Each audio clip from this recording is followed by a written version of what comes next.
I also request the paper presenters to come and occupy their seats on the dais. Sri Tankashala Ashok Garu, senior journalist, may please come on to the stage, please. Sri D.V. Sharma, research scholar, Andhra University.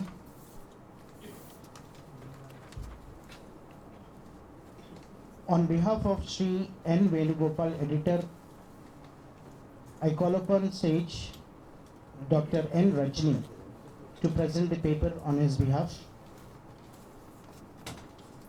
And I request Sri Varala Anand, poet, writer and film critic, to come on to the stage, please.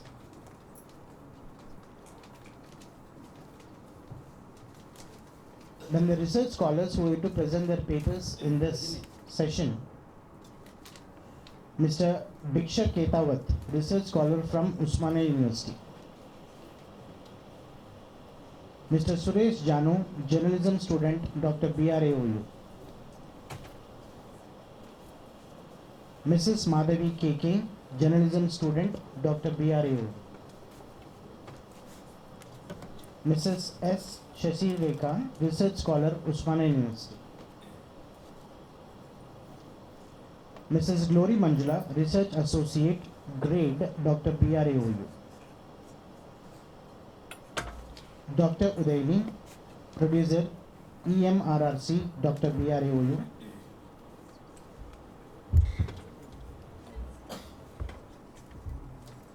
Sri Maruti Sagar, CEO, Jai Telangana TV.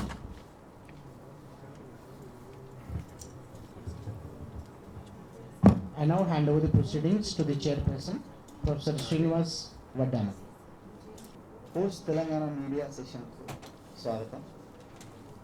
ముఖ్యంగా doctor BR Ambedkar open university journalism department 2017లో start అయింది.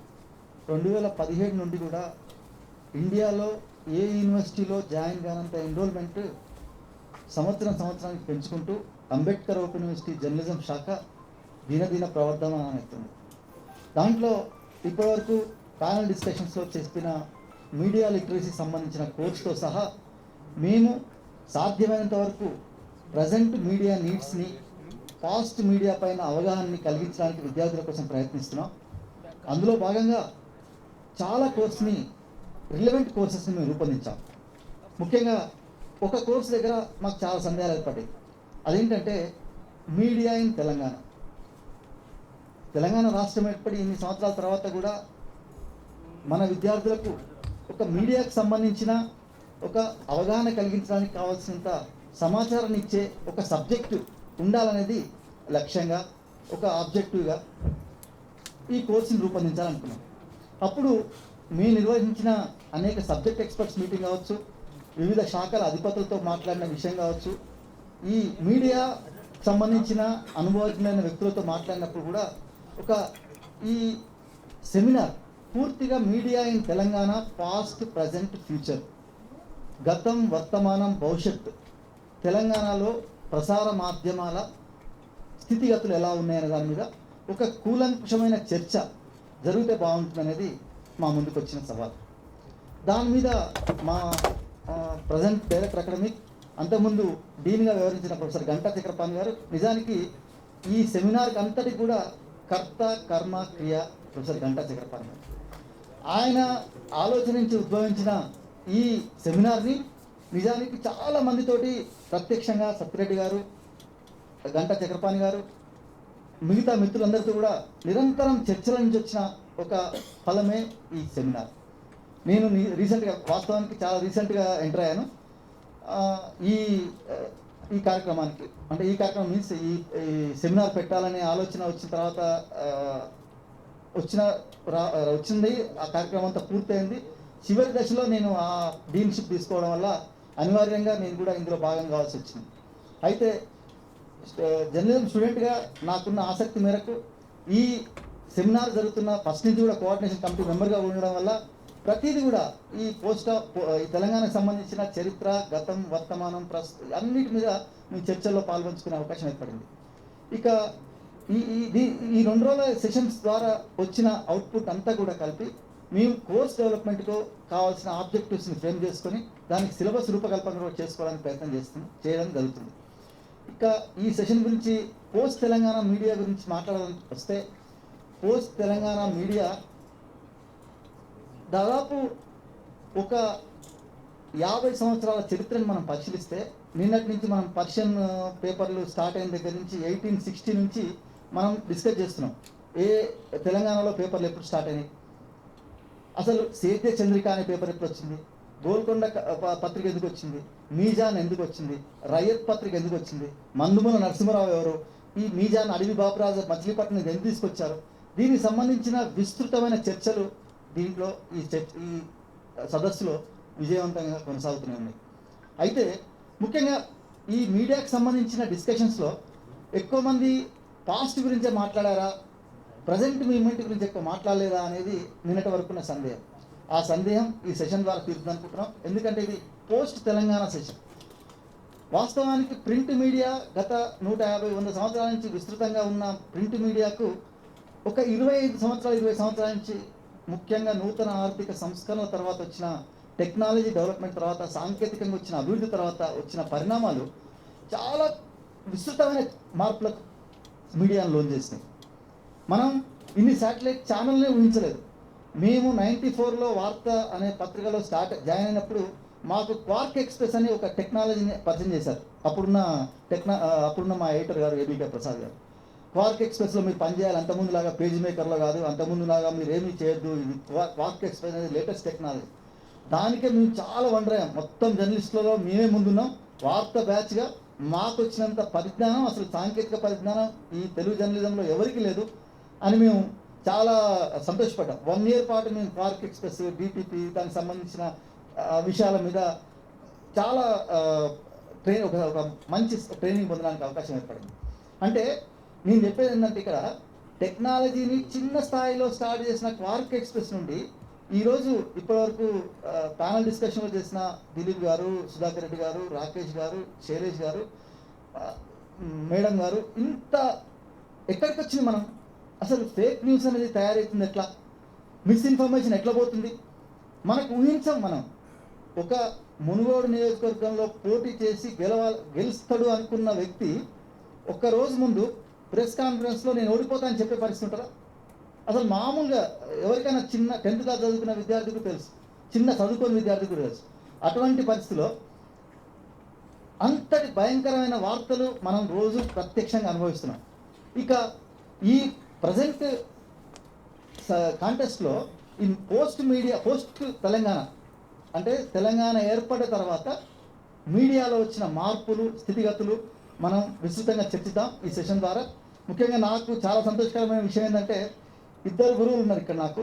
నేను BCJ ఎంసీజేలో మా teacher Padmaja Shah గారు ఉన్నారు.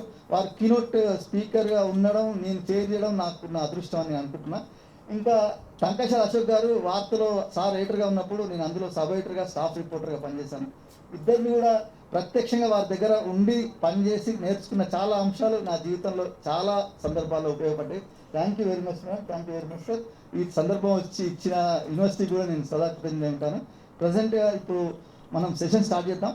ఇప్పుడు keynote స్పీకర్గా వచ్చిన ప్రొఫెసర్ పద్మజ షా గారిని తమ వ్యూస్ని డెలివరీ చేస్తుందిగా కోరుకుంటాం. Thank you.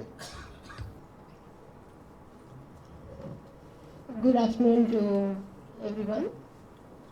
I thank the organizers for inviting me here, because as Srinivas was mentioning, I'm very happy to be here with all my old friends and fellow travelers who have all been, may have been students but have been friends later on, and it's a great pleasure to be here because I could meet all of you. I would like to reassure you that I'm going to speak not more than 10 to 15 minutes.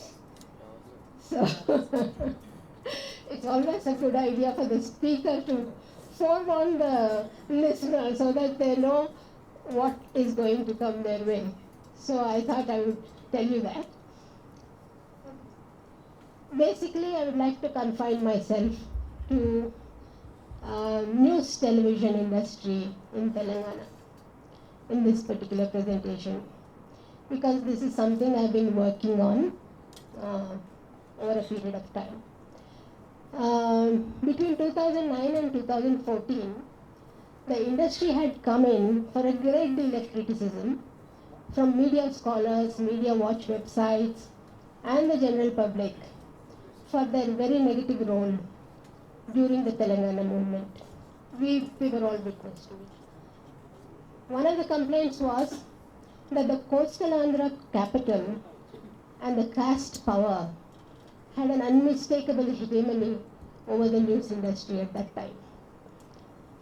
At one stage, the High Court of Andhra Pradesh at that time had to restrain the channels from sending their OB vans to Usmania University campus for telecasting any of the events that were going on of the movement there.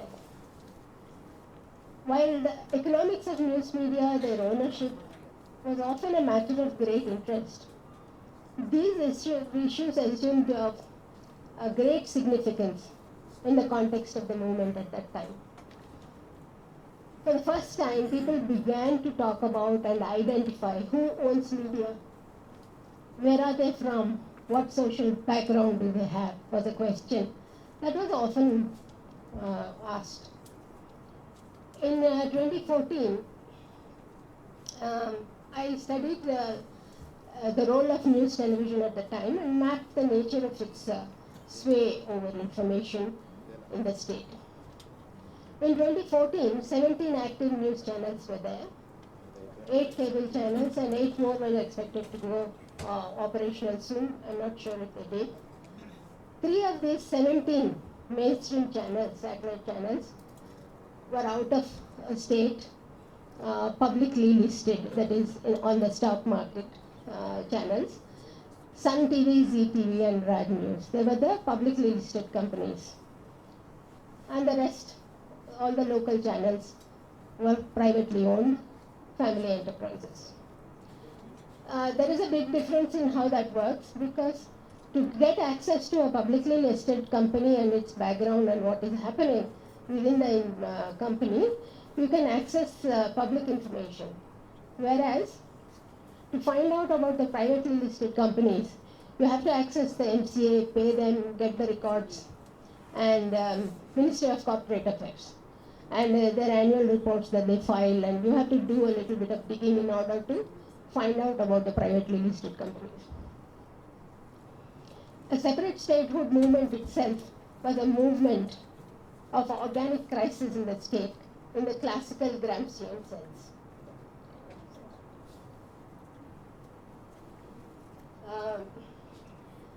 Gramsci, as you are aware, my title is about the hegemony, and Gramscian idea of hegemony as a concept I've tried to use in this presentation. Gramsci suggests 2 kinds of crisis of the state, organic crisis in the state. One is the crisis of feudalism accompanied by the rise of modernity or capitalism, and the other is organic crisis of the capitalism itself.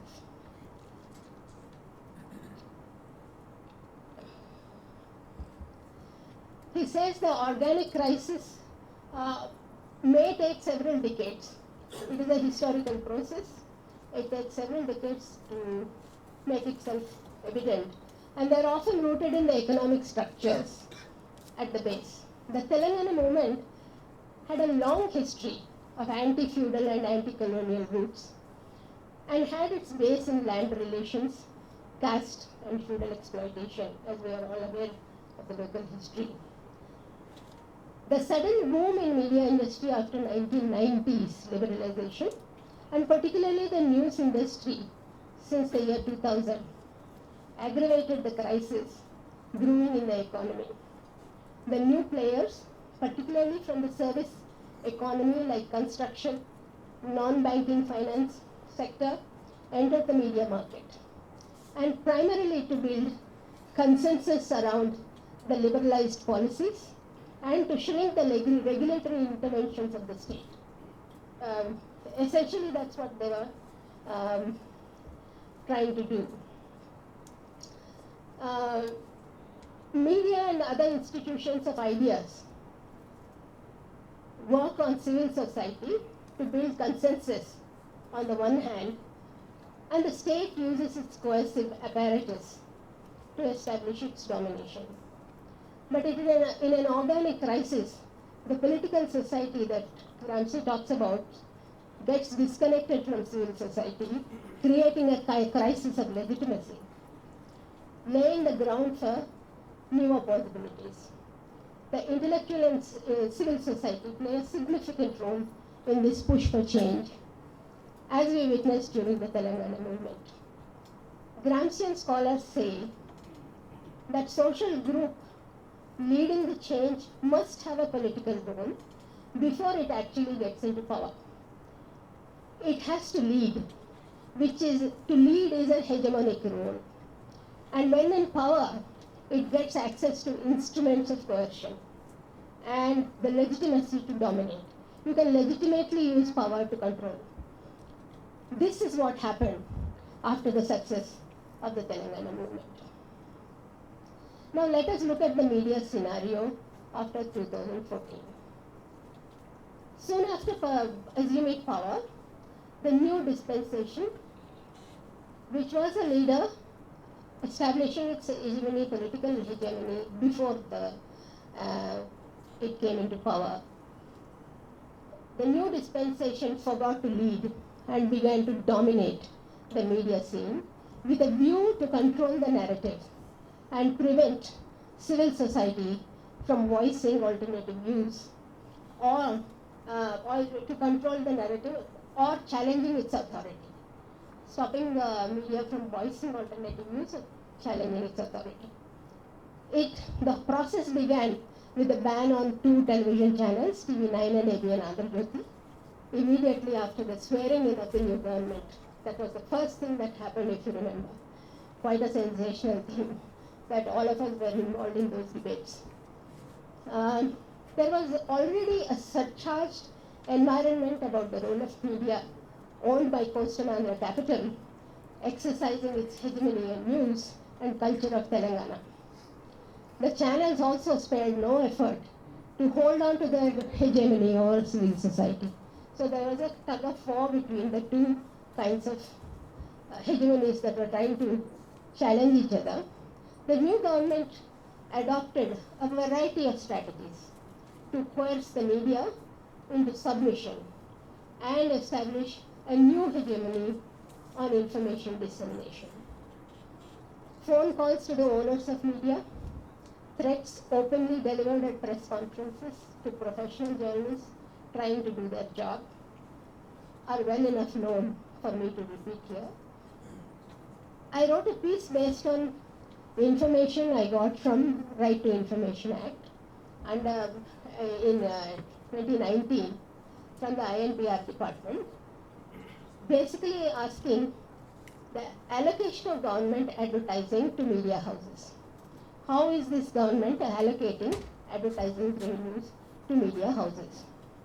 The information obtained shows that both newspapers run by the family of the Chief Minister saw a sharp growth in advertising receipts from the state government. Namaste Telangana showed an increase of 387.4% increase between 2016 and 2018. Telangana Today, the English newspaper, saw an increase of 1,749.2% increase in advertising revenue. Now Telangana, a paper run by the Communist Party of India, Marxist, saw a cut of 67.5% from 17 lakh to 5.8 lakh. Mana Telangana, edited by K. Srinivas Reddy, the former editor of Vishalandra, Communist Party of India, faced a reduction of 88.2% from 47.8 lakhs to 5.7 lakhs. Srinivas Reddy was since compelled to resign. T-News was not at the top, was not a top news channel then. TV9, NTV, V6, TV5 were ahead of T-News, both in terms of both in terms of revenue and number of spots released, T-News got more, whereas it was ranked 5th. No explanation given whether sometimes we have higher TRP or higher circulation as an explanation of why somebody gets a large chunk of advertising. But there was no explanation given. It just happened and no one bothered. It's an interesting phenomenon that was occurring. State resources being used in this way. So most of the newspapers and television channels run by individuals or groups out of favor with the government were starved of government advertising, while friendly media received the largest. I concluded my piece then with the following 2 sentences.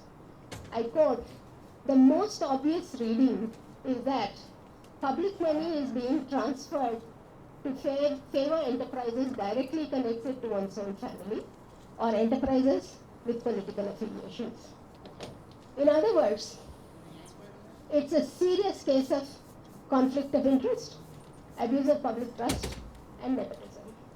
The less obvious issue is the systematic starvation of diversity of views through arbitrary allocation of advertising, giving support to voices friendly to the government and starving the others, unquote. Lorenzo Fusaro, a Gramscian scholar, says, hegemony is ethico-political. It cannot but also be economic. It cannot but have its foundations in the decisive function that a ruling group exercises in the decisive nucleus of economic activity. Gramsci, in his discussion of the integral state, locates hegemony both in political society and civil society, both of which, again, have their foundations in economic structure.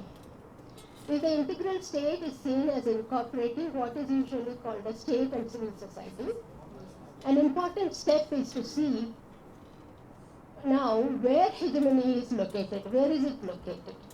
It also needs to be recognized that the apparatus of coercion will also be deployed for the entire society and not just for those who consent, especially in moments in which spontaneous consensus fades away.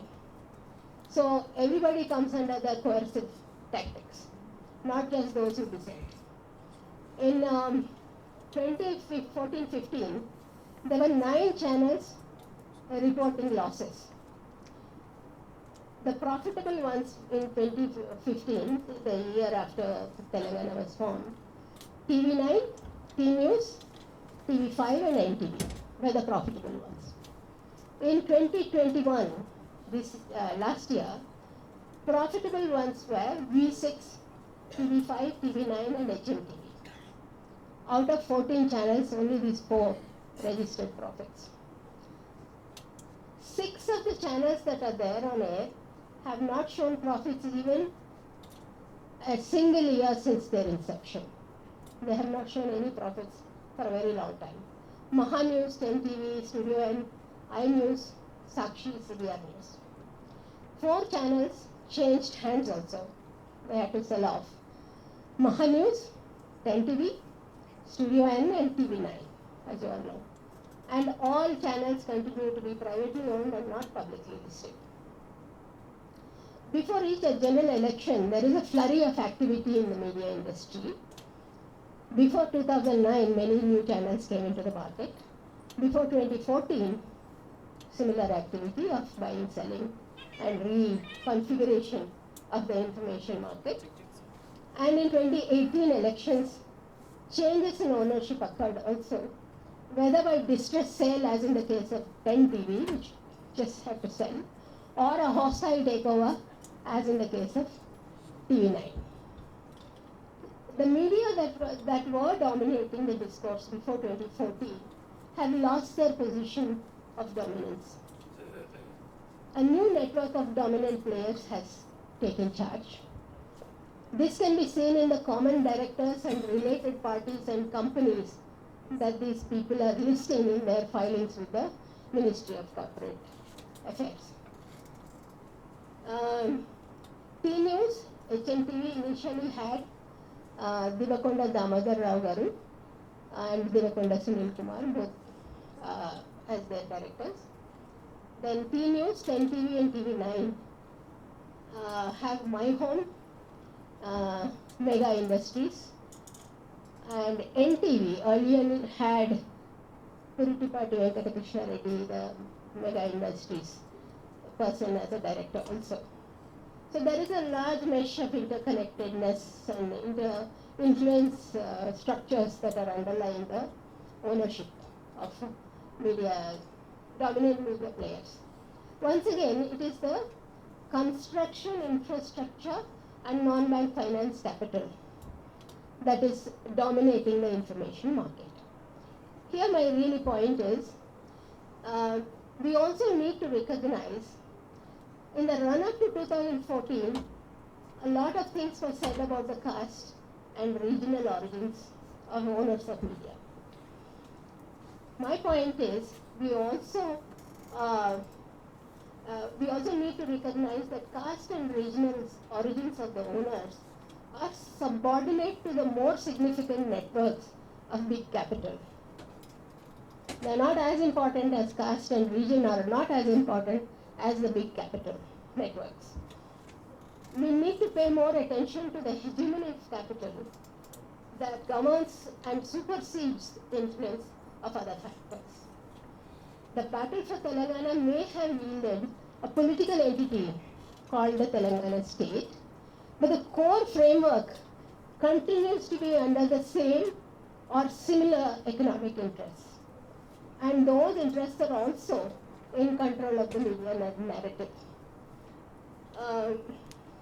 Lastly, before I conclude, I would like to point out that television news continues to be the most important source of information for most citizens, according to a recent CSDS study. This has been so even in the West. Despite the internet, online boom globally and so on, the TV news industry is still significant for its capacity to manufacture consent. The civil society's discontent that is brewing around the way media serves out information and the increasing awareness among the public about the role of political players in this manipulation of public opinion has set in motion another wave of resistance, as we are seeing now through various means. Let us say a counter-hegemony, if you will. We have to wait and watch where this will take us. And with this, I would like to stop. And I thank the organizers once again for giving me this opportunity to share my thoughts. Thank you. Thank you very much, madam, for your thought-provoking lecture. In fact, you have covered media economy and the recent trends in media channels and in the economic factors and other things. Thank you so much, ma'am. Now I request Sri Tankachala Ashok Garu deliver a lecture on Telangana media bhavishyat. తెలంగాణలో media పాత్ర ఏమిటి ఉద్యమంలో అనేది చాలామంది మాట్లాడారు. దాని నుంచి నేను చాలా నేర్చుకున్నాను. ఇప్పుడు భవిష్యత్తు ఏమిటి అనే దానికి సంబంధించి నా ఆలోచనలు సంక్షిప్తంగా చెప్తాను. పేపర్ చదువుతాను. అది తెలంగాణలో మీడియా భవిష్యత్తు. ఈ సెమినార్ థీమ్ను నిర్వాహకులు తెలంగాణలో మీడియా గతం, వర్తమానం, భవిష్యత్తు అంటూ పేర్కొన్నారు. ఇందులో నేను భవిష్యత్తు అనే భాగం గురించి నా ఆలోచనలు కొన్ని చెప్పాలనుకుంటున్నాను. ఇందులో గతం, వర్తమానాల ప్రస్తావన కూడా రాక తప్పదు. కానీ నా దృష్టి ప్రధానంగా భవిష్యత్తు గురించి. భవిష్యత్తు అన్నప్పుడు ఒక స్పష్టీకరణ అవసరం. భవిష్యత్తులో మీడియా సాధారణ పెరుగుదల, భౌగోళిక విస్తరణం, కొత్త సాంకేతికత, కొత్త పద్ధతులు మొదలైనవి అందుకు ఒక అర్థం. ఇదంతా క్వాంటిటేటివ్ అనే అర్థంలో వస్తుంది. ఇది తప్పకుండా ముఖ్యమైనదే. భవిష్యత్తు అనే దానికి అది ఎంత ముఖ్యమైనదో, అంటే క్వాంటిటేటివ్ అనేది ఎంత ముఖ్యమైనదో, క్వాలిటేటివ్ అనే అర్థం కూడా అంతే ముఖ్యమైనది. ఇంకా చెప్పాలంటే జర్నలిజం ఫిలాసఫీ, ఆత్మ, లక్ష్యం క్వాంటిటేటివ్లో కన్నా క్వాలిటేటివ్లో ఎక్కువగా ఉంటాయి. ఇది మనకందరికీ తెలిసిందే. ఈ ఉపోద్ఘాతం తర్వాత ఇప్పుడు విషయంలోకి వెళ్తాను. విషయాన్ని 3 ఉపభాగాలుగా విభజించి చూడవచ్చు. తెలంగాణలో మీడియా 2014 కన్నా ముందు ఏ విధంగా ఉండేది, 2014 నుంచి ఈ 2022 మధ్య 8 ఏళ్ల కాలంలో ఏ విధంగా ఉంది, 3 ఈ 2 స్థితుల నేపథ్యంలో భవిష్యత్తు ఏమిటి అనేవి ఈ 3 ఉపభాగాలు.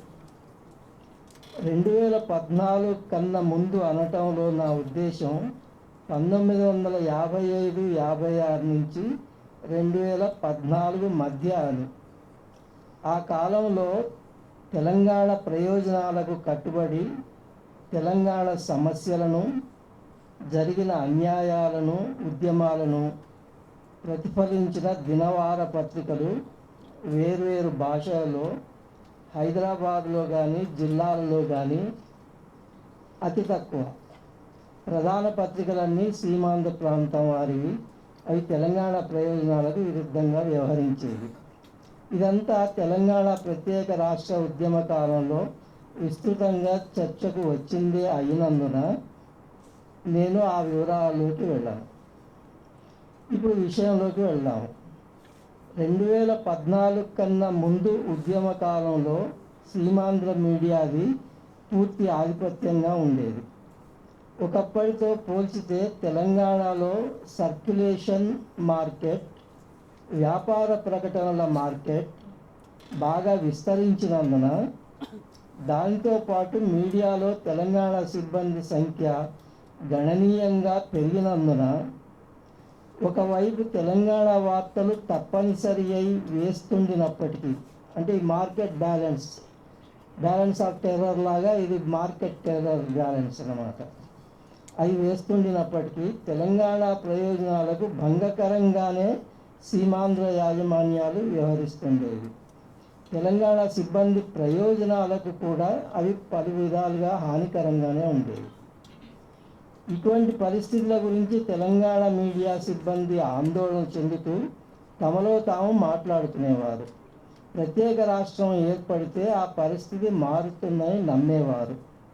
వారు ఉద్యమంలో ఉధృతంగా పాల్గొనటానికి, తమ ప్రాంతానికి జరుగుతున్న అన్యాయాల పట్ల వ్యతిరేకతతో పాటు ఇది కూడా ఒక కారణం. ఇంతకు నేను చర్చించదలుచుకున్న అసలు విషయం ఇది కాదు. తెలంగాణ ఏర్పడితే తెలంగాణ ప్రయోజనాల పట్ల, తెలంగాణ మీడియా సిబ్బంది పట్ల సీమాంధ్ర యాజమాన్యాల వైఖరి మారవచ్చునని ఆశించటం సరే. అది విషయానికి ఒక కోణం. మరొక కోణం అంతకన్నా ముఖ్యమైనది. అది తెలంగాణ ఏర్పడిన తర్వాత ఇక్కడ స్థానిక మీడియా అభివృద్ధి చెంది సీమాంధ్ర మీడియా స్థానాన్ని ఆక్రమించగలదా అన్నది ఆ ప్రశ్న. తెలంగాణ రాష్ట్రం ఏర్పడిన తర్వాత తెలంగాణ మీడియా అన్నది కొంత ఉనికిలోకి అయితే వచ్చింది, కానీ సీమాంధ్ర మీడియా స్థానాన్ని ఆక్రమించడం అన్నది ఈ 8 ఏళ్ల కాలంలో జరగలేదు. అది జరగడం సాధ్యమా అసాధ్యమా? అటువంటి దృష్టితో ప్రయత్నిస్తే అసాధ్యమని అనలేము. అందుకు కావలసిన ఆర్థిక వనరులు, మానవ వనరులు, ప్రతిభా సామర్థ్యాలకు తెలంగాణలో కనీసం ఇటీవల కొరత లేదు. మొదట ఉండిన కొరత చాలా వరకు తొలగిపోయింది. అయినప్పటికీ ఆ పని ఎందుకు జరగటం లేదన్నది ప్రశ్న. జరగకపోవడమే కాదు, ఆ దిశలో ఆలోచనలు అయినా జరుగుతున్నట్లు లేవు. ఇది విచారించి పరిష్కారం కనుగొనవలసిన విషయం. లేనట్లయితే తెలంగాణ మీడియా భవిష్యత్తు అర్ధవలస పాలన అన్నట్లుగానే మిగిలిపోతుంది. ఇంతవరకు చేసిందంతా అవసరమైన చర్చే, కానీ నా ఆలోచనలో గల అన్నిటికంటే ముఖ్యమైన విషయం మరొకటి ఉంది. తెలంగాణలో మీడియా భవిష్యత్తు అంటే సాధారణ అభివృద్ధి, కొత్త సాంకేతికలు, పద్ధతులు, భౌగోళిక విస్తరణలు మాత్రమే కాదని, ఇటువంటి క్వాంటిటేటివ్ అభివృద్ధితో పాటు జర్నలిజం, ఫిలాసఫీ, ఆత్మ, లక్ష్యాల వంటి వాటితో కూడిన క్వాలిటేటివ్ అభివృద్ధి కూడానని, నిజానికి అదే ఎక్కువ ముఖ్యమని మొదట అన్నారు. ఈ కోణం గురించి కొంత చెప్పి ఈ చర్చను ముగిస్తాను. తెలంగాణ మీడియా గతం, వర్తమానాలు అనే రెండు స్థితుల నేపథ్యంలో ఆ మీడియా భవిష్యత్తు ఏమిటనే మూడవ ఉపభాగంలోకి ఇది వస్తుంది. ఈ 8 ఏళ్లలో తెలంగాణ నేటివ్ మీడియా అన్నది 2014 కన్నా ముందరితో పోల్చితే క్వాంటిటేటివ్గా పెరిగిందా, పెరిగితే ఎంత అన్నది మొదటి ప్రశ్న. క్వాలిటేటివ్గా చూసినప్పుడు ఎదిగిందా, తరిగిందా, యథాస్థితిలో ఉందా అన్నది రెండవ ప్రశ్న. ఇవి రెండు కూడా చర్చించవలసినవి.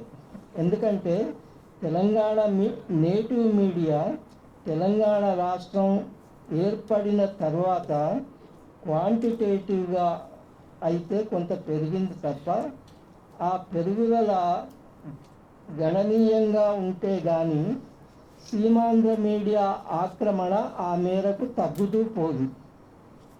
ఆ పని జరుగుతూ పోనంత కాలం సదరు ఆక్రమణ అంటే సీమాంధ్ర మీడియా ఆక్రమణ కనిష్ట స్థితికి చేరి ఇంచుమించు అంతర్ధానం కానంత కాలం తెలంగాణ రాష్ట్ర సాధన లక్ష్యం మీడియా రంగంలో నెరవేరినట్లు కాబోదు.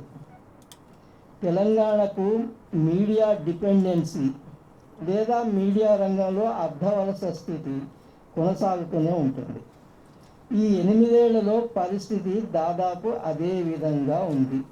2-3 ప్రధాన పత్రికలు, ఛానళ్ళు వచ్చిన పరిస్థితి మౌలికంగా మారలేదు. మొత్తం పత్రికల సర్క్యులేషన్ పరంగానైనా, ఛానళ్ళ వ్యూవర్షిప్ పరంగానైనా అత్యధిక వాటాలు ఇప్పటికీ సీమాంధ్ర మీడియావే. అవి తెలంగాణ గురించి ఎంత రాసినా మౌలికంగా సీమాంధ్ర ప్రయోజనాలతో ముడిపడి వ్యవహరించేవి. ఇది మనకు కీలక సమయాలలో, కీలక అంశాలలో కనిపిస్తున్నది. అటువంటి సమయాలలో అందు గురించి తెలంగాణ ప్రజలు మాట్లాడుకుంటున్నదే. ఈ స్థితి మారటం ఒక తప్పనిసరి అవసరం. ఇదంతా తెలంగాణ మీడియా క్వాంటిటేటివ్గా ఎదగడం గురించినది. ఇప్పుడు క్వాలిటేటివ్ మాట చూద్దాం. మీడియా రంగం క్వాలిటేటివ్గా క్షీణించటం అన్నది 2014 కంటే చాలా కాలం ముందు నుంచే అంతటా ఉన్నది. ఇందుకు తెలంగాణ, సీమాంధ్ర అనే వ్యత్యాసం లేదు. ఇది మనందరం, మనతో పాటు ఆలోచనాపరులు, సాధారణ ప్రజలు కూడా మాట్లాడుకుంటూ వస్తున్నది. అందుకు అందరం విచారిస్తున్నదే, బాధపడుతున్నదే. అయితే ఈ క్వాలిటేటివ్ క్షీణత తెలంగాణ మీడియాలో 2014 తర్వాత ఏమైనా మారిందా? మారాలనే ఆలోచనలు, ప్రయత్నాలు ఏమైనా జరిగాయా? ఇది నా చిట్ట ప్రశ్న. క్వాలిటేటివ్ అన్న మాటకు 2 పార్శ్వాలు ఉన్నాయి. ఉద్యమ కాలంలో అందరూ చెప్పుకున్న మాట కనుక ఈ మాట అంతరార్థ రూపంలో మీడియా రంగానికి కూడా వర్తిస్తుంది. ఆ ప్రకారం తెలంగాణ రాష్ట్రంలో మీడియా 2014కు ముందటి కన్నా క్వాంటిటేటివ్గా వృద్ధి చెందడంతో పాటు క్వాలిటేటివ్గా కూడా మెరుగుపడాలి. తెలంగాణ జర్నలిస్టుల వృత్తి నైపుణ్యాలు పెరగాలి, వృత్తి విలువలు కూడా పెరగాలి. తెలంగాణ విముక్తిలో కానీ, బంగారు తెలంగాణ సాకారం కావడంలో కానీ ఈ 2 విధాలైన పెరుగుదలలు కూడా ఒక విడదీయరాని భాగమే. నీళ్లు, నిధులు, నియామకాలు అన్నది సారాంశపూర్వకమైన, సంకేతాత్మకమైన నినాదం. ప్రాజెక్టులు, పచ్చని పంటలు, ప్రజల కడుపు నిండటం, వృత్తి పనుల వారి బాగు, వ్యవసాయ కూలీలకు చేతి నిండా పని, గ్రామీణ ఆర్థిక వ్యవస్థ బాగుపడడం, పారిశ్రామిక అభివృద్ధి, కమ్యూనికేషన్ల విస్తరణ, చదువులు, వైద్య ఆరోగ్యాలు, ఉద్యోగ కల్పన, జన సంక్షేమం, స్థానిక సంస్కృతి, ఆత్మగౌరవ పరిరక్షణ, పర్యావరణపు మెరుగుదల వంటివన్నీ ఈ సంకేతాత్మక నినాదం చుట్టూ తిరిగే మెటీరియల్ మార్పులు. 2014 అనంతరం ఇటువంటివి క్రమంగా సంతృప్తికరంగా జరుగుతున్నాయి. కానీ జరగనివి రెండున్నాయి. ఒకటి, తెలంగాణలో సామాజిక విలువలు, కుటుంబ సంబంధాలు, వ్యక్తిగత విలువలు మెరుగుపడకపోగా క్షీణిస్తున్నాయి. ఈ విషయం చర్చించేందుకు ఇది సందర్భం కానందున అందులోకి వెళ్ళలేము. రెండవది మీడియా రంగం. ఈ రంగం 2014 కన్నా ముందు క్వాంటిటేటివ్గా ఎదిగింది స్వల్పమని పైన అనుకున్నాము. దానితో పాటు క్వాలిటేటివ్గా ఎదుగుతున్నది కూడా కనిపించడం లేదు. మీడియాలో వృత్తి నైపుణ్యాలు, వృత్తి విలువల మెరుగుదల స్వరాష్ట్ర సాధన లక్ష్యాలకు అనుగుణంగా లేదు. వృత్తి నైపుణ్యాలు అంటే ఇక్కడ నా ఉద్దేశంలో కంప్యూటర్లు, ఇతర యంత్ర సాధనాల వినియోగంలో నైపుణ్యం అని కాదు. జర్నలిస్టులకు విషయ పరిజ్ఞానం, అధ్యయనం, ఆలోచన, సరైన వ్యక్తీకరణ, భాషా పటిమ, విశ్లేషణ, రచనలో మంచి నేర్పు వంటివి వృత్తి నైపుణ్యాలు అవుతాయి. వృత్తి విలువలు అనే మాటకు ప్రత్యేకంగా వివరణ అవసరం లేదని భావిస్తాను. మీడియాలో అత్యధిక భాగం ఇంకా సీమాంధ్ర యాజమాన్యాల అధీనంలో ఉన్నప్పటికీ తెలంగాణ నేటివ్ మీడియా ఇంకా ఎదగవలసి ఉన్నప్పటికీ తెలంగాణ జర్నలిస్టులు తమ కలలు కన్నారు. ఇది సహజం, అవసరమైనది కూడా.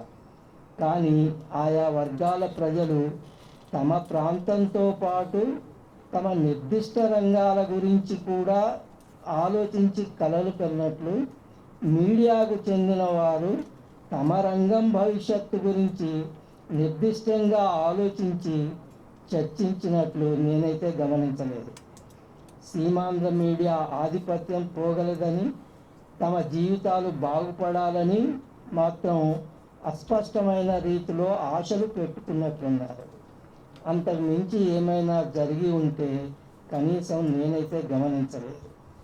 సీమాంధ్ర మీడియాకు భిన్నంగా తెలంగాణ నేటివ్ మీడియా క్వాంటిటేటివ్గా ఎదగటం ఎట్లా అన్నది జరిగి ఉండవలసిన మొదటి ఆలోచన.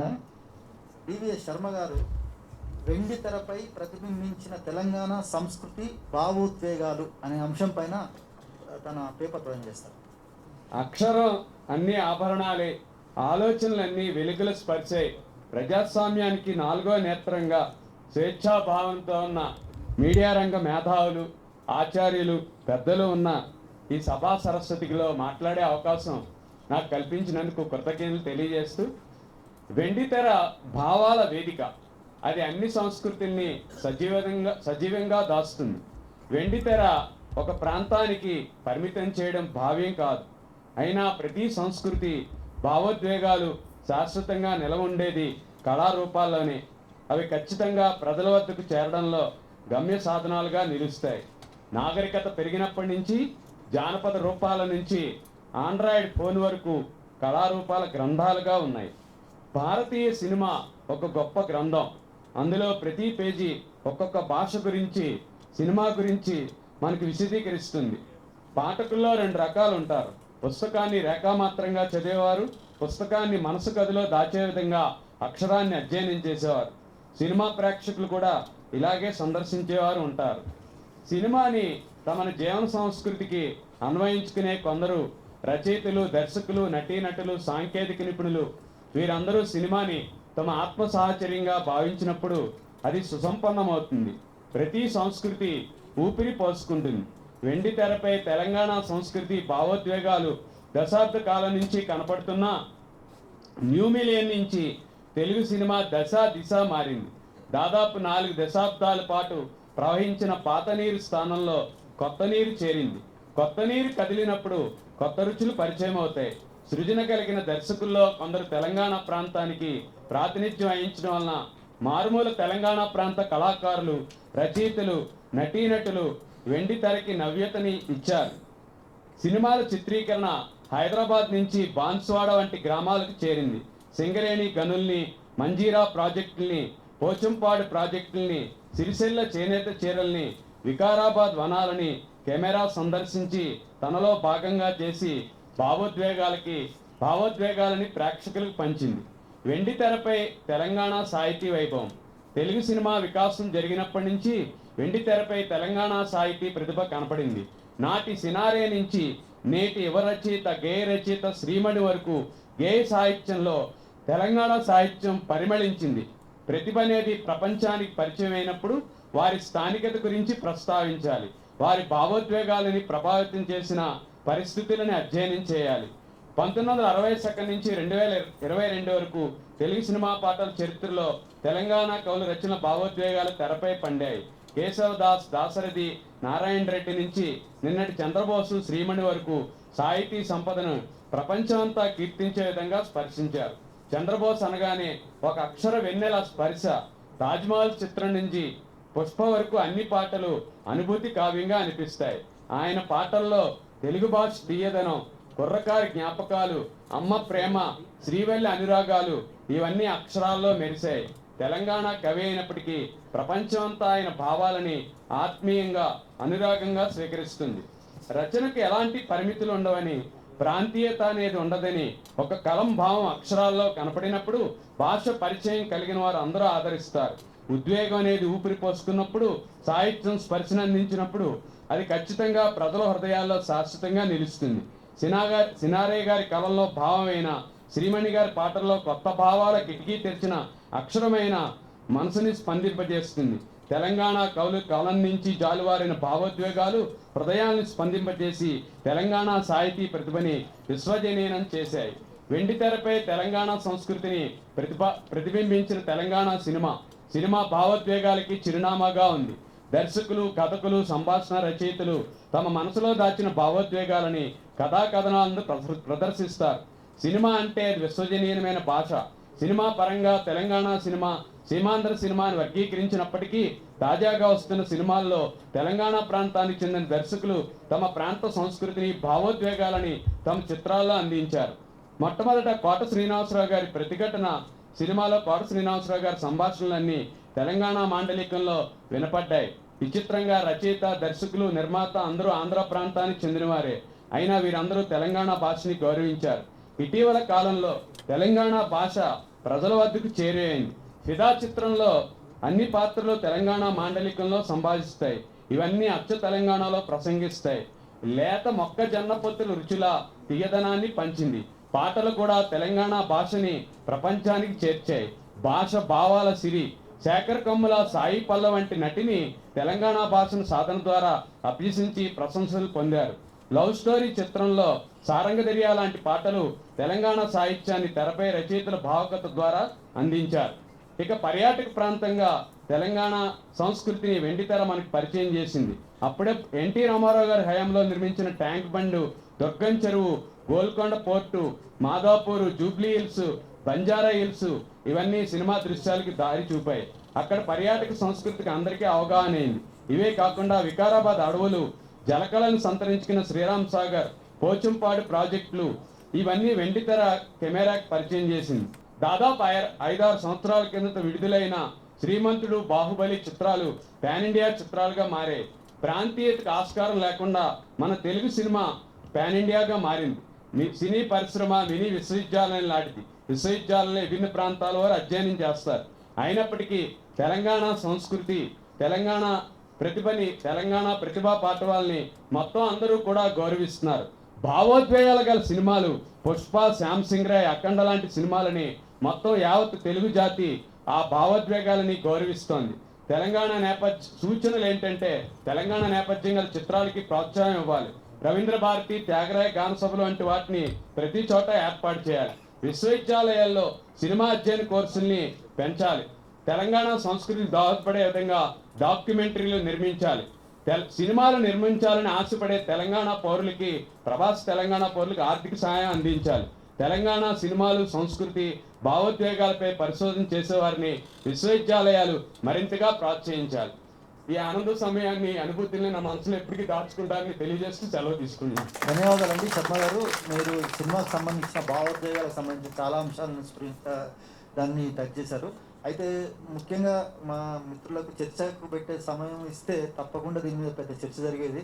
ఎందుకంటే చాలా సందర్భాల్లో తెలంగాణ ఉద్యమం రావడానికే సినిమాల్లో పెట్టే తెలంగాణ భాషను విలన్లకో లేకపోతే ఒక కమెడియన్స్కో తప్ప దాంట్లో ఒక ముఖ్యమైన రోల్ ప్లే చేసే వాళ్ళకి పెట్టట్లేదు అనేది ఒక, దాంతోపాటు చాలా సందర్భాల్లో తెలంగాణ భాషను, యాసని, తెలంగాణ సంస్కృతిని వ్యంగ్యంగా చూపించే క్రమంలోనే ప్రజల్లో చాలా వ్యతిరేకత ఉండేది. ఇటువంటి విషయాలు మనం న్యూస్ పేపర్లో కవర్ చేసిన వార్తల్ని రాసేటప్పుడు కొంచెం అజాగ్రత్తగా ఉన్నా పర్లేదు, కానీ ఏ పరిశోధనా పత్రాలను అయితే మనం సమర్పించాలనుకున్నామో, ఏదైనా కార్యక్రమాలను రాయాలనుకున్నామో సరి అయిన పరిశోధన అవసరం. ఎక్కడ ఎవరు నిర్మించారు, ట్యాంక్ బండ్ లాంటిది ఎవరు నిర్మించారు, మిగతా వాటిని ఎవరు నిర్మించారు అనేది చాలా విషయాలలో అసత్యాలు రాయడం అనేది పరిశోధన పత్రాలలో చాలా ప్రమాదకరం. నిజానికి వార్తలలో న్యూస్ పేపర్ వార్తలు తప్ప ఒప్ప అనేది సీరియస్గా పట్టించుకోరు పాఠకులు. కానీ ఒక పరిశోధన పత్రంలో ఖచ్చితంగా చాలా పరిశోధించి రాసే వ్యాసాలు కాబట్టి ఇవి ఖచ్చితంగా నిజాలే ఉంటాయి అనుకుంటారు. ఆ నిజాల్ని మనం రాను ఒక 10 సార్లు అబద్ధాలు ఇచ్చామనుకోండి, అదే నిజమే కూర్చుంటుంది. కాబట్టి దయచేసి మీరు పరిశోధక విద్యార్థి, అందుకోసం మీ గురించి ప్రత్యేకంగా ప్రస్తావించడం కాదు, ఇది జనరల్గా నేను కోరుతున్న మీరు పరిశోధక విద్యార్థులకు పరిశోధకులకు నేను రిక్వెస్ట్ చేసేది అయితే పరిశోధించే వ్యాసం 10 సార్లు అయినా చెక్ చేసుకొని ఆ వాస్తవాలు మాత్రమే ఇస్తే భవిష్యత్ తరాలకు బాగుంటుంది అనేది నా అభిప్రాయం. థ్యాంక్ యూ వెరీ మచ్ అండి. ప్రస్తుతం మిసెస్ మాధవి గారు. And how much are we understanding the implications of such reporting in our day-to-day life?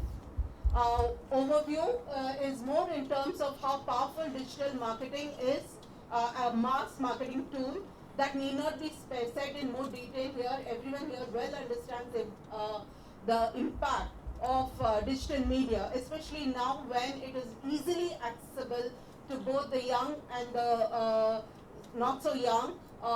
It does not stop at the age, it does not stop at gender, it does not stop at the educational qualifications or work experiences. Everyone has an equal opportunity to touch a smartphone and get the entire world's information at their fingertips. But rather than even focusing on misinformation and disinformation, like I said, in my study, I have been focusing more in terms of why it is important to get less information rather than more information in certain instances. There are very clear guidelines outlined by WHO and International Society for Preventive Suicide. The Press Council of India had adopted on September 13th, 2019 by the Justice Mr. Prasad. He formally adopted these guidelines and said that these are guidelines. This is not a stringent rule, but it is a guideline, and it is better to follow these guidelines and understanding the impact of such mileage and coverage of suicidal cases, particularly celebrity suicides. And here I wanted to talk about 3 important terms just to give a peep into what I'm looking at. The first one is called as suicide contagion. We often talk when we talk about COVID-19, we talk about an epidemic and how it is a contagion. It's contagious. We are not perhaps fully understanding the implications of a suicide contagion. That is, when we talk about suicide as something which is very normalized. It's as normal as going to a candy store and buying a piece of toffee. Or we are sensationalizing it on the other end of the spectrum, and we are trying to make it to be creating a lot of hullabaloo around it. It is equally problematic in terms of its impact, especially on vulnerable minds. And this suicide contagion is leading to a term called copycat suicide or imitative suicide, where young and impressionable minds in the age groups of particularly 15 to 25 years are often carried away because they have been reading not only about the celebrity suicide cases, but they also try to understand how they're getting a lot of mileage, especially think in terms of those children who are and youth who are isolated, feeling lonely, feeling left out, and they are contemplating suicide, and then we are trying to provide them the means, of these tools which will help them actually go through the act. So that is the level of understanding that we need to have. And also the Werther effect, which is also another term for copycat suicide, which was drawn from 3 centuries ago based on a book, a simple love story of a guy who commits suicide, but who ultimately, yes sir, I'll stick to my 5 minutes please. Thank you. So who goes to a simple love story where he goes to the gist of, he loses the love of his life and he commits suicide, and that in turn leads to disease, and he ultimately ends his life. So I have taken 22 newspapers here in consideration, and the particular example that I want to talk about, some of the newspapers that I have covered are outlined here. In terms of the sensationalization of newspapers, you can see here fashion designer Pratyusha Garimella found dead at her residence, and then it goes on and so forth and so on. And we see a lot of them in the next few pages. But one thing that I want to actually highlight here, and this is the reason why I wanted to show a presentation, is please have a look at the kind of not only the headlines, the sensationalization that is happening, but also in terms of the content. Going through this quickly, I will not dwell too much on this because the guidelines for suicide reporting in newspapers is clearly outlined. However, few things that we need to understand is, one, you cannot repeat the news. Second, the term suicide cannot be used in the headlines. Third, the method of suicide should not be mentioned. Fourth, it should not be on the first page of the newspaper, it should be in the subsequent inner pages of the newspaper. Next, the videos, images, photos related to this cannot be identified. The suicide note and its contents cannot be disclosed. There are many such rules which are outlined by the Press Council of India, and using this platform as a means, I wish to highlight and bring to your notice that Telangana as a state should bring in stringent self-regulation. It is not something that needs to come from outside. It is something that needs to come from within our societies. And we need to put some kind of a self-regulation in taking this concept forward and trying to regulate the kind of news and media coverage on such cases.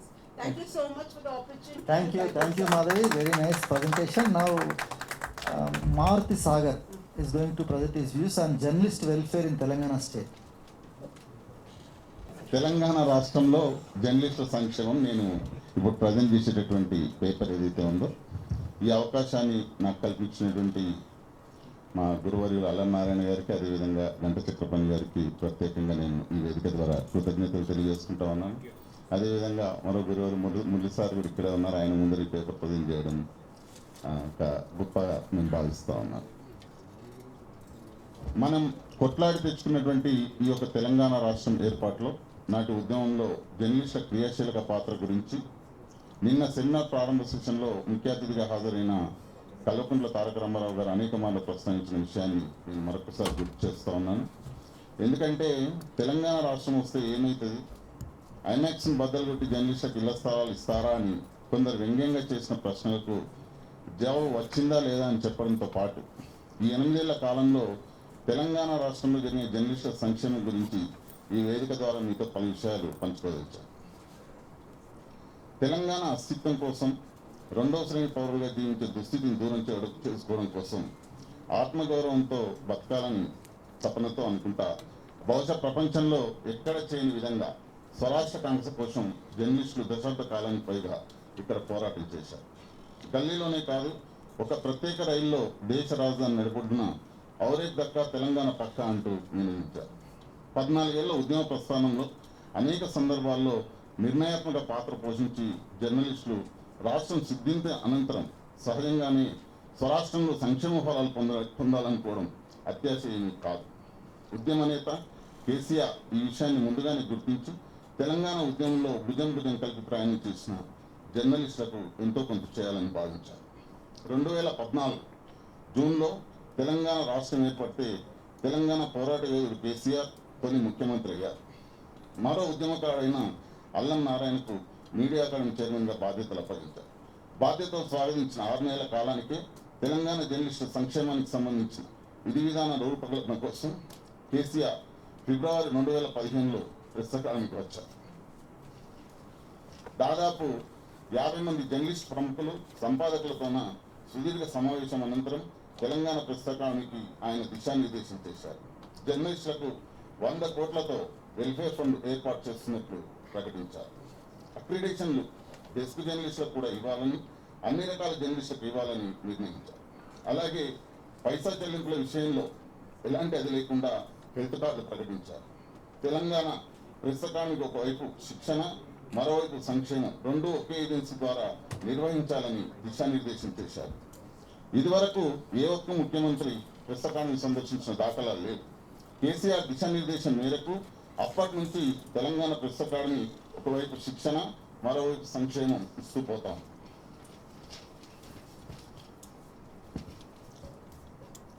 Telangana media academy నిధి నుంచి వచ్చిన తర్వాత కేవలం 6 ఏళ్లలో ముఖ్యమంత్రి కేసీఆర్ దిశానిర్దేశం మేరకు శిక్షణ, సంక్షేమాన్ని 2 కళ్ళుగా చేసుకుని తన ప్రస్థానం సాగిస్తాం. జర్నలిస్టు సంక్షేమ నిధికి ఇప్పటికే 42 కోట్ల మూల నిధి సమకూరగా గత 6 ఏళ్ల కాలంలో మరణించిన 456 మంది జర్నలిస్ట్ కుటుంబాలకు 1,00,000 వంతున 4.56 కోట్లు ఇచ్చింది. వీటిలో 64 మంది కరోనా సోకి మరణించగా ఆ కుటుంబాలకు 64 లక్షలు ఎక్కువ మొత్తం కలిపి మొత్తంగా 5.20 కోట్లు ఇచ్చింది. వారి కుటుంబాల పిల్లల ఫీజుల రూపంలో 75 లక్షలు, 3,000 వంతుల చొప్పున పెన్షన్గా 3.95 కోట్లు అందించగలిగింది. కరోనా సమయంలో 3,965 మంది లబ్ధిదారులకు 5.60 కోట్లు చెల్లించింది. అంటే ఈ 6 ఏళ్ల కాలంలో 100 కోట్ల నిధిలో కేవలం 42 కోట్ల మూలధనం మీద వచ్చిన వడ్డీ ద్వారా 16 కోట్ల రూపాయలను తెలంగాణ జర్నలిస్టులో కలిపి అందించగలిగింది. ఇది 6 ఏళ్ల ప్రస్థానంలో మీడియా అకాడమీ సాధించినటువంటి విజయం. దేశంలో జర్నలిస్టుల కోసం ఎక్కడా ఇంత మొత్తం సంక్షేమం కోసం ఖర్చు చేసిన దాఖలాలు మనకు కనిపించడం లేదు. ముఖ్యమంత్రి కేసీఆర్ ముందు చూపు వల్ల ఇది సాధ్యమైంది. కరోనా మహమ్మారి జర్నలిస్ట్ లోకాన్ని కూడా అతలాకుతలం చేసి అనివార్యంగా సంక్షేమానికి కట్టుబడి ఉన్న అకాడమీ కరోనా సోకిన జర్నలిస్టులకు ముందు 20,000, తర్వాత 10,000 వంతున ఆర్థిక సహాయం అందించింది. కరోనా కట్టడి కాలంలో కనుక వాట్సాప్లో కనీసం కరోనా సోకిందని ఒక అధికారిక ధృవపత్రం, identity card, bank account, Aadhaar card పంపితే చాలు వారికి సహాయం చేసింది మీడియా అకాడమీ. యాజమాన్యాలు పట్టించుకోకుండా జీత వేతనాల్లో కోతపడి మీడియా సంక్షోభం ఎదుర్కొంటున్న సందర్భంలో కూడా 3,965 మంది జర్నలిస్టులకు 5.06 కోట్ల రూపాయలను ఆర్థిక సహాయంగా అందించింది. తొలి దినాల్లో ఇక్కడ ఉన్న నగరంలో ఉన్న జర్నలిస్టులకు 3 లక్షల రూపాయలు వెచ్చించి నిత్యావసర వస్తువులు కూడా అందించింది. అంటే 6 ఏళ్ల కాలంలో మీడియా అకాడమీ 5,204 మంది లబ్ధిదారులకు 16.16 కోట్ల నిధులను పంపిణీ చేయగలిగింది. ఇది ముఖ్యమంత్రి కేసీఆర్ దూరంతో ఏర్పాటు చేసిన సంక్షేమ నిధి. హైదరాబాద్ నగరంలో మహిళా జర్నలిస్టుల కోసం, దళిత జర్నలిస్టుల కోసం ప్రత్యేక శిక్షణ తరగతులు ఏర్పాటు చేశారు. రాష్ట్ర వ్యాప్తంగా మీడియాలో పనిచేస్తున్న 8,000 మంది ఉమ్మడి 10 జిల్లా కేంద్రాల్లో శిక్షణ ఇచ్చినప్పటికీ ఈ 2 కేటగిరీల్లో ప్రత్యేక శిక్షణ ఇవ్వాలని భావించి తరగతులు నిర్వహించగా మహిళలు 400 మందికి పైగా హాజరైతే దళిత జర్నలిస్టులు 2,000 మందికి పైగా హాజరయ్యారు. మహిళా జర్నలిస్టులకు సాగర్ కూడా వచ్చారు. ఒకటే దీంట్లో ముఖ్యంగా అక్రిడేషన్ల విషయంలో కానీ, అదేవిధంగా హౌసింగ్ కానీ, ఇలా చాలా సంక్షేమ రంగానికి సంబంధించి చాలా విషయాలు మనం ఇక్కడ డిస్కస్ చేద్దాం అనుకున్నాం. కానీ సమయాభావం వల్ల కొంతవరకు మాత్రమే టైం ఇచ్చారు. దీంట్లో నేను ప్రధానంగా 2-3 విషయాలు క్లుప్తంగా చెప్పి క్లోజ్ చేస్తాను. ప్రధానంగా అక్రిడేషన్ల విషయానికి వస్తే దేశంలో ఎక్కడా లేని విధంగా దాదాపు 20,000 మంది జర్నలిస్టులకు అక్రిడేషన్లు ఇస్తున్న ఏకైక రాష్ట్రం తెలంగాణ రాష్ట్రం. అదే గుజరాత్, తమిళనాడు, కేరళ లాంటి రాష్ట్రాలను తీసుకుంటే గుజరాత్లో ఉన్న అక్రిడేషన్ల సంఖ్య కేవలం 1000 మాత్రం. తమిళనాడు, కేరళలో ఉండేటటువంటి అక్రిడేషన్ సంఖ్య కేవలం 3,000. అంటే ఈ రకంగా మనం పరిశీలిస్తే తెలంగాణ రాష్ట్రంలో అక్రిడేషన్ల సంఖ్య ఎంత అంటే 20,000. ఈ 20,000తో గతంలో కేవలం బస్ పాసు, రైలు పాసు ఇట్లాంటి సౌకర్యాలు మాత్రమే వచ్చేవి. కానీ తెలంగాణ రాష్ట్రం వచ్చిన తర్వాత ఈ యొక్క వీటి సంఖ్య, వీటి ద్వారా ప్రత్యేకంగా క్యాష్లెస్ హెల్త్ కార్డ్ అనేటటువంటి దాన్ని ప్రవేశపెట్టి జర్నలిస్టుల ఆరోగ్య భద్రత విషయంలో ప్రత్యేకమైనటువంటి చొరవ చూపిన రాష్ట్రం ఏదైనా ఉందంటే అది తెలంగాణ రాష్ట్రం. దాంతోపాటు మరో ప్రధానమైనటువంటి అంశం ఇళ్ల స్థలాలు. ఇళ్ల స్థలాల విషయానికి వస్తే నిజంగా కూడా రానులు చాలా ఉందని చెప్తున్నారు. నేను ప్రధానంగా చెప్తా ఉన్నాను. అంటే గతంలో చెప్పాను ఏంటంటే ఇళ్ల స్థలాల విషయానికి వస్తే ఐమాక్స్ బద్దలు కొట్టి స్థలాలు ఇస్తారని.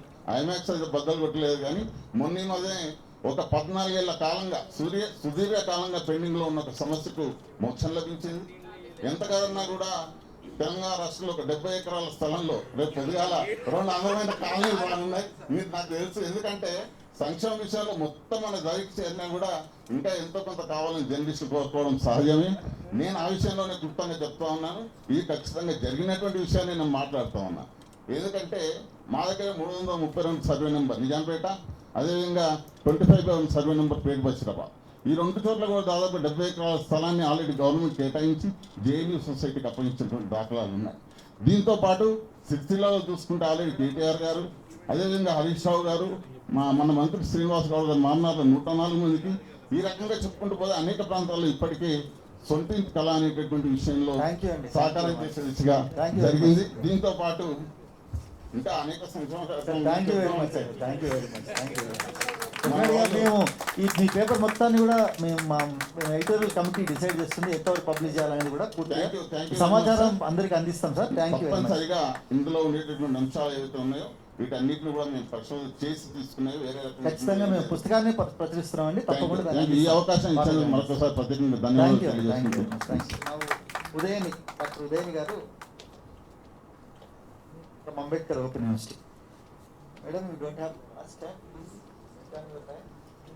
Today my topic is role of social media in Hyderabad. Social media for Indians served as a melting pot of ideas of all kinds and has given a voice to the ignored. As the Constitution of India guarantees freedom of speech and expression to all citizens, social media acts as a platform to gather information and express their opinion. The 5 most popular social media in India 2022 are WhatsApp, 534.30 million active users, and followed by Instagram, 503.37 million users.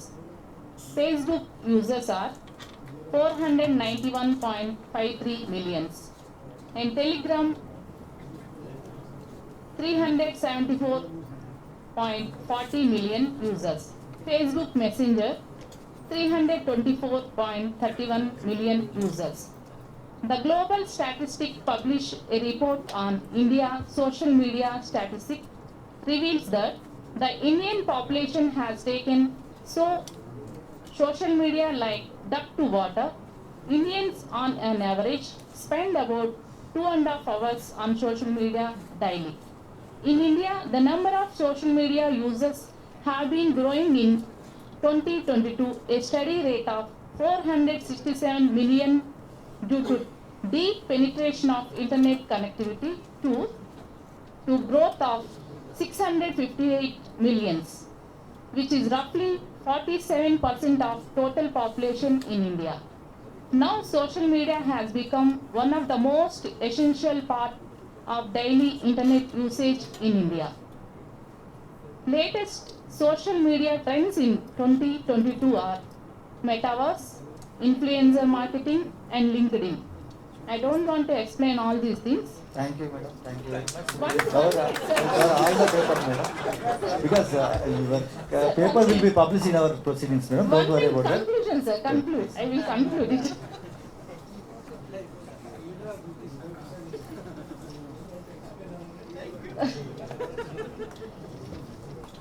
Social media is a tool that is becoming quite popular these days because of its user-friendly feature. Social media platforms like Facebook, Instagram, Twitter, and more are giving people to a chance to connect with each other across distance. In other words, the whole world is at our fingers, all thanks to social media. The youth is especially one of the most dominant users of social media. All this make you wonder that something so powerful and with such a massive research cannot be all good. Like how there are always two sides to a coin. The same goes for social media. Social media is a necessity and we have to accept it as an integral part of our lives and learn to live with it. Just remember to be careful, responsible citizens. Thank you for giving Thank this you, madam. opportunity. Thank you very much. Very interesting presentation. Now, Suresh is going to present on his paper, Recent Trends in Media in Telangana. నా topic వచ్చేసి recent trends in media. So చాలామంది మాట్లాడారు topic గురించి, various trends, తర్వాత media ఎలా change అయింది over ఈ period. So from the beginning if you take from the hour I'm going to talk about the media, Telangana media, where it is started. First print media, తర్వాత electronic media, తర్వాత TV and radio and TV, తర్వాత వచ్చేసి internet media, తర్వాత social media, digital media.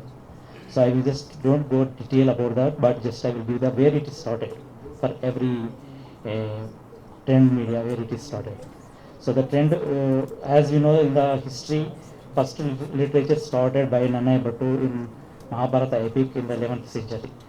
So where the first Telugu literature, as we know, and from then we started, we heard that like Satyaduta is the first Telugu journal which was printed in 19th century, and it is in Madras. That is from the Telugu journal was printed. Suresh, recent trends గురించి నేను చెప్తాను. Recent trends history గురించి మనం మళ్ళీ paper చూస్తున్నాం. Okay, just include చేసేస్తాను. ఎందుకంటే ఇంకో So, సెషన్ ఉంది. ఓకే, ప్రింట్ మీడియా వచ్చేసి అక్కడ స్టార్ట్ అయిందండి. తర్వాత నెక్స్ట్ వచ్చేసి రేడియో. రేడియో ఎప్పుడు స్టార్ట్ అయిందంటే మనకు నిజామ్స్ కాలంలో స్టార్ట్ అయింది. That is first radio station in Deccan radio in 1935, February 1935.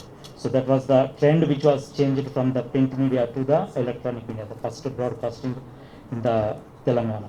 So and then after that Usman Ali Khan, Seventh Nizam started continuation, and tarvata Urdu lo broadcast ayindadi. Then after that it converted into the in 1956 it merged into the All India Radio. Then after that in 1957 All India Radio known as Akashvani, and then from there domestic services start అయినాయి ఆకాశవాణివి. ఆ service వచ్చేసి commercial బ్రాడ్కాస్టింగ్స్ start అయింది Vividh Bharati. So Vividh భారతిలో various programmes start చేసి తర్వాత it has increased its continuation. After that the first FM radio started in the broadcast of in Hyderabad by Air India, All India Radio and Vividh Bharati in 1990s, early 1990s. Then after that the FM radio is also converted into commercial broadcasting in 2006, and where it is commercially FM radio station started launched in Hyderabad. So this is about radio, and we coming into the under electronic media. TV was first satellite television in Hyderabad that was started in 1974 actually. So with the launch of Doordarshan Kendra in Hyderabad in Ramantapur. So the first it was initiated telecasted with ATS-6 satellite, and then with NASA, with the collaboration with NASA. Then officially it is inaugurated in 1977. Then after that first private satellite channel in Hyderabad started in 1992 July in Telangana. So this was launched with the TV private channel Star TV. So this has today the number of channels in Hyderabad have been increased. So Doordarshan also has increased its two terrestrial television channels and one satellite channel from Hyderabad. The Doordarshan Telugu channel Saptagiri was the first TV channel launched in Hyderabad in the year of 1974, and many private regional television channels began broadcasting from Hyderabad following decades. Doordarshan Kendra, Hyderabad regional network in 19 Telugu took in the new identity with DD Saptagiri on 2nd April 2003, and after that the Telangana separation, DD Yadagiri, which is the operation started, which is continued from the from its legacy, which has been carried. So today there are many private channels along with the DD channels, which is part of the Prasar Bharati. And then the next trend of the media is the out of home media, that is OOH, which is traditionally out of home.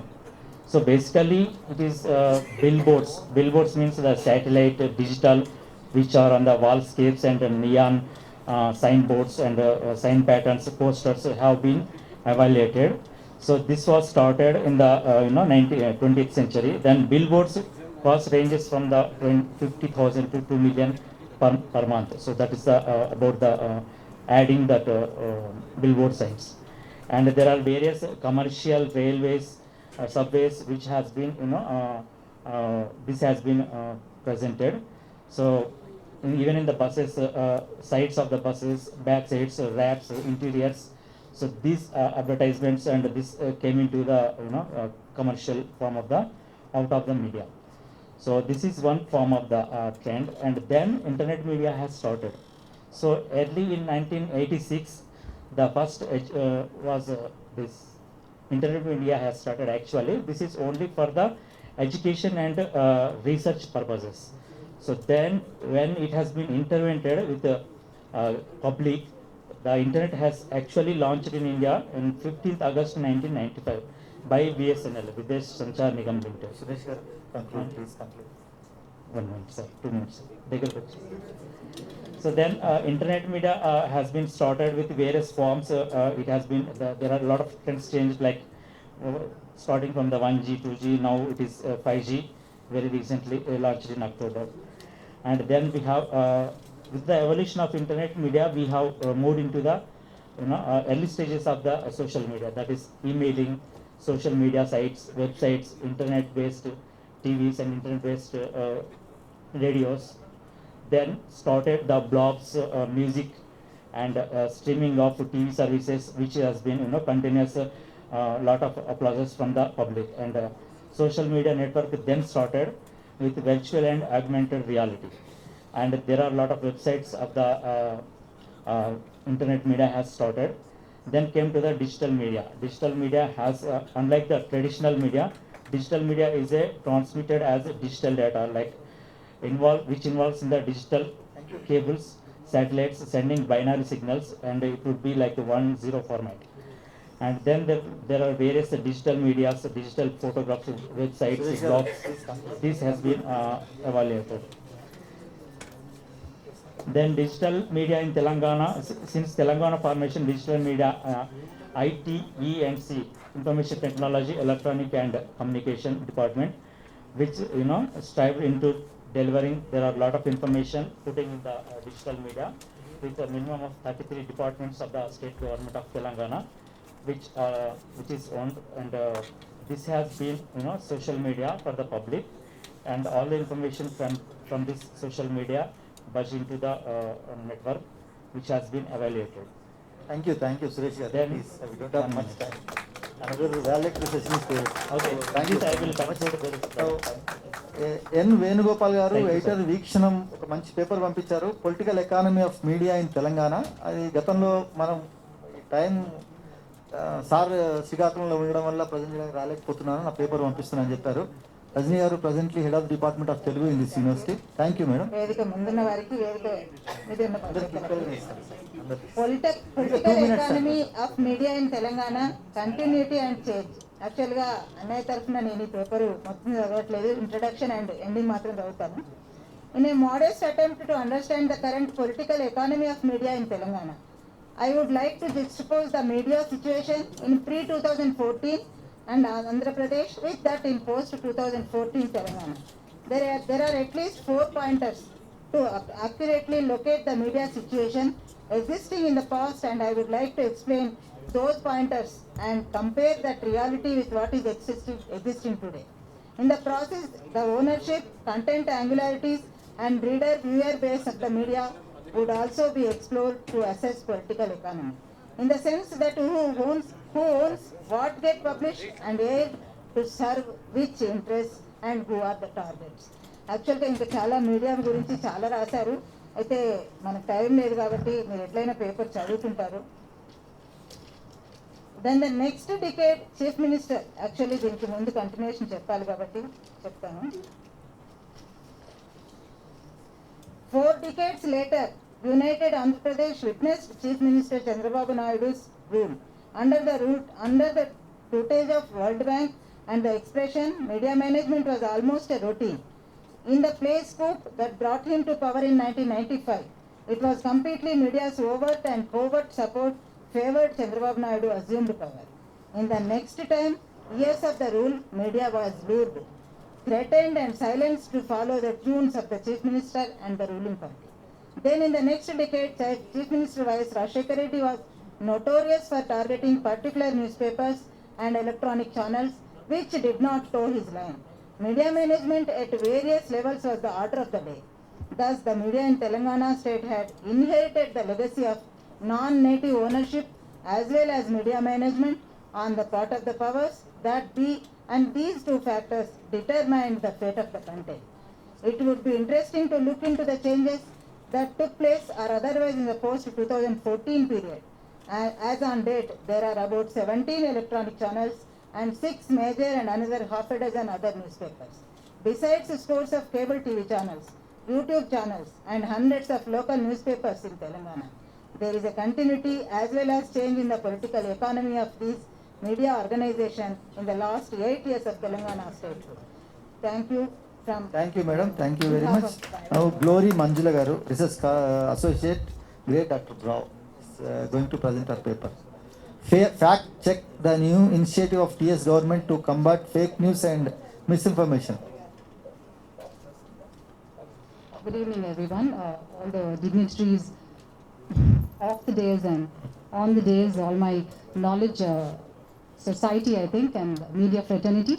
Good evening to one and all. Well, as already Sir has said, since we have constraints of time, I think I'll directly get into the topic. We all are witnessing today the advent of the new age, that is digital and social media. And we are all victims of vulnerability. Today we had a very enlightening session on the panel discussion about fake news, misinformation, how we are going about to curb it, and the grave concerns we had. It was really a wonderful session, and all of you are very well aware about this, and my paper is exactly the same. It is Fact Check, the new initiative of Telangana state government to combat fake news and misinformation.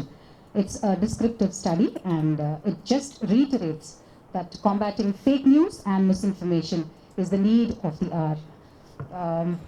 So the fake news and misinformation, or the deep fakes, as they have said, is beyond one's control. We know that we cannot control it because it's unbridled, and it's very attractive, it's sensational. So all the more it's widely accessible. So this makes anybody to create content, to circulate news, and of course to manufacture. And I know there are many undisclosed benefits, be it political, economic, and it definitely poses a great threat, and it degrades our democracy. So we have seen that mob lynching, communal polarization, intolerance, the increase in intolerance is what we have witnessed already in Telangana state. At this juncture, Telangana government, it started a new initiative that is combating fake news and misinformation through a fact check. It is an initiative of Information, Technology and Electronics and Communication Department. And our government of Telangana was in partnership with fact checkers who are signatories to the International Fact Checking Network, IFCN Code of Principles, and it was launched on 2nd April 2020. It was with this partnership called Factly Media and Research, which was during COVID-19 pandemic, and currently it manages all by itself independently. And the portal or the website which each one of us can easily access, we can get onto it 24/7. It's open to all, and any kind of a claim, false claim, it will accept. Fake news, as I said, is beyond our control. But let me give you an example during what happened during this COVID times, during this pandemic. We have seen that a lockdown was for a prolonged period, and fakesters were everywhere, trying to circulate clips, trying to break the willpower of people. And there was this one interesting clip where we all, I think, would have watched it on WhatsApp, where there were so many dead bodies lying one on top of the other, which was actually taken from a movie called The Flu. And it was shown that it was the state of the Italy was affected by COVID, which was very much false. And during that time, so many miracle cures have come, and we've also seen that there were so many. Please conclude, ma'am. There was so much of misinformation about vaccines, but all this was effectively controlled by the fact checkers, especially the fact check website on Telangana. And then we have already seen that police, the cyber crime and police department also had joined this fact check, and then it had created more awareness about COVID. Since there's no time, let me conclude saying that yes, we are all responsible for it. There should be digital literacy, there should be a lot of awareness about this, and there should be concerted efforts should be there by all the stakeholders. Not only that, we are all responsible, so individuals are socially responsible. What we spread and what we circulate, especially by following the PARI. That's what I've just noted down during this session. Pause, ask, read and review and inform. My paper is definitely a value addition, and there's so much to explore, and I humbly admit that my study is halfway through. And let us all, as a media fraternity and as individuals with social responsibility, stop this fake news and promote Swachh social media. Thank you, one and all. Thank you very much, Glory Manjula. Excellent paper, nice presentation. Aruna now. J. Aruna. It is my immense pleasure to present a paper on recent trends in media in Telangana. In the early stage, the media started through newspapers like print media, then later television marketing, electronic media, and now the social media or digital media. Nowadays, we are surrounded by web series, moving blogs, internet, and television and newspapers such as media. In our day-to-day life, everything is done through media channels. We can see the influence of media in the society by changing and updating our lifestyles and habits through marketing and advertising by brands, shows, and campaigns. In this era of liberalization and privatization and globalization, the world has reached our drawing room thanks to media. Since the introduction of television in our country in late 70s, visual media becomes a very potential tool in informing the current news to the society, entertaining the people, and shaping up our public opinion. And then effects of media on society. The medium influences so many people's behaviors.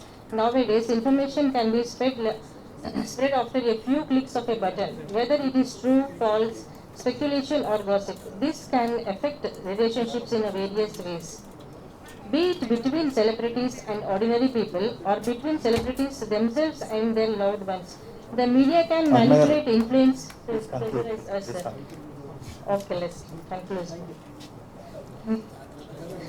Sir, just media trends in Telangana.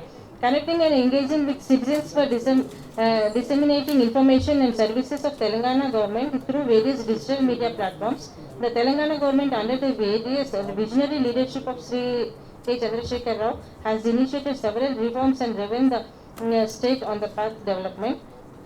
Under the able leadership of IT Minister Sri K. T. Ramarao, sir. Thank you, and thank you. Now I request Selvi Reddy garu present his paper. A ఉద్యమానికైనా A ఆందోళనకైనా journalism అంటే మాధ్యమాలు ఊతంగా నిలుస్తాయి.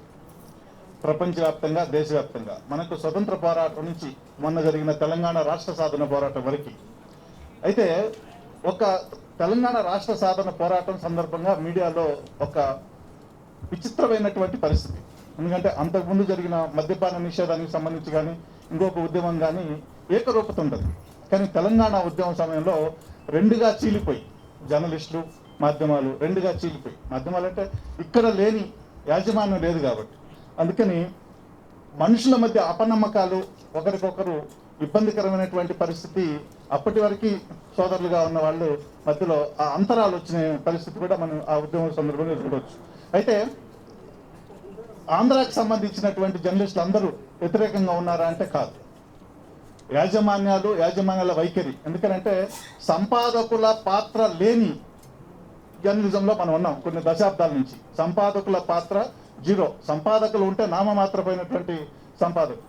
కాబట్టి అక్కడ ఉన్న జర్నలిస్టులకి ఇక్కడ ఉన్న జర్నలిస్టులకి చిన్న తేడా ఏమైందంటే, మొదట్లో నిన్నటి నుంచి మనం మాట్లాడుకుంటూనే ఉన్నారు ముఖ్య అతిథి నుంచి.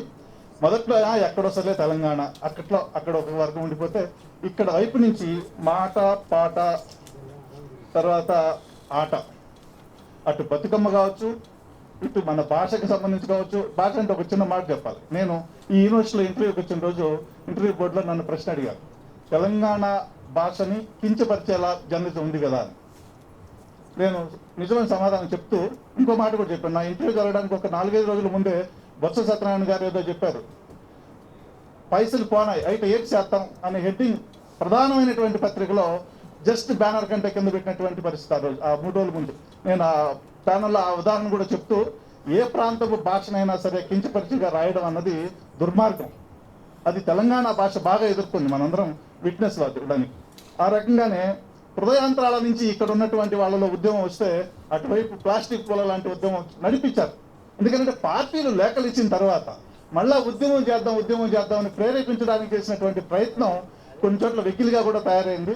కాకపోతే ప్రజల్లో కొంత ఉండటం వల్ల అక్కడక్కడ చిన్న ఉద్యమాలు, కానీ అవి కూడా ప్లాస్టిక్ పూలగా జరిగాయనేది నేను అనుకున్నది. కానీ తెలంగాణ ప్రాంతానికి సంబంధించిన ప్రతి జర్నలిస్టు మనస వాచ కర్మేణ చేసినటువంటి ప్రయత్నం, పోరాటం రాగానే 2014లో ఎంతో సంతోషం, ఆనందం కలిగింది వాళ్ళకు.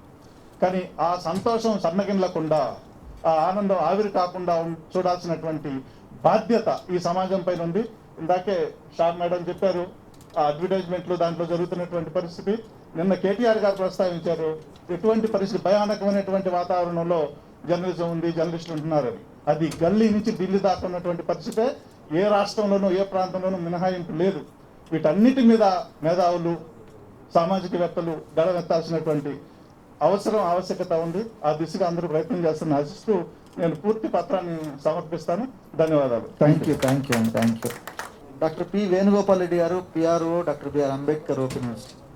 తెలంగాణ ఉద్యమంలో జరిగినటువంటి అంశాలన్నింటినీ చాలామంది ప్రస్తావించిన తర్వాత వాటి జోలికి వెళ్లకుండా, తెలంగాణ వచ్చిన తర్వాత భవిష్యత్ తరాలకు తెలంగాణ మీడియాని ఒక భరోసా అనేటటువంటి అంశంగా తీసుకొని, అంటే భవిష్యత్ తరాలకు తెలంగాణ మీడియా ఎందుకు భరోసా, జరుగుతున్నటువంటి అభివృద్ధి, జరిగినటువంటి పోరాట ఫలంగా వచ్చినటువంటి సిద్ధించినటువంటి తెలంగాణ, ఈ తెలంగాణ చరిత్రను ఖచ్చితంగా భవిష్యత్ తరాలకు క్యారీ చేయాలనేది ఒకవైపు అయితే, అభివృద్ధి చెందినటువంటి తెలంగాణకు సంబంధించినటువంటిది ప్రపంచవ్యాప్తంగా వస్తున్నటువంటి ఆధునిక మార్పులు, సాంకేతిక పరిజ్ఞానాన్ని తెలంగాణ బిడ్డలకు, గ్రామీణ ప్రాంతంలో నివసిస్తున్నటువంటి చదువుతున్నటువంటి తెలంగాణ బిడ్డలకు సాంకేతిక పరిజ్ఞానాన్ని అందిస్తూనే వాళ్ళకున్నటువంటి ఉపాధి అవకాశాలపైన దృష్టి సారించేటటువంటి విధంగా ప్రపంచవ్యాప్తంగా వస్తున్నటువంటి ఆధునిక మార్పులను మన మీడియం ద్వారా, అది ప్రింట్ మీడియా కావచ్చు, ఎలక్ట్రానిక్ మీడియా కావచ్చు, 2 రోజులుగా మనం మాట్లాడుతున్నట్టుగా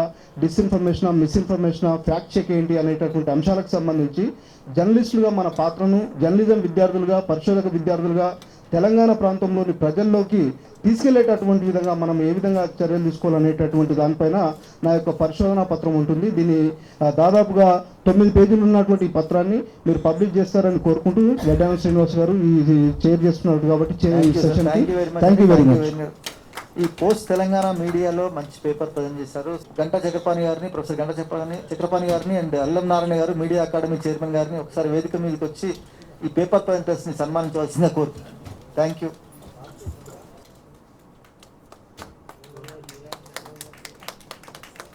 టంకశాల అశోక్ గారు,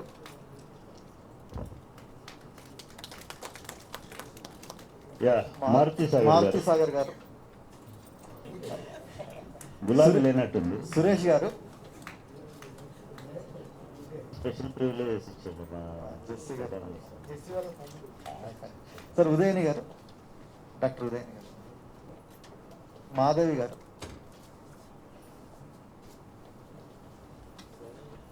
గ్లోరీ మంజుల గారు, జె అరుణ గారు, thank you very much. LVK Reddy గారు, వేణుగోపాల్ రెడ్డి గారు, వేణుగోపాల్ రెడ్డి గారికి మేము తర్వాత ఇస్తాం.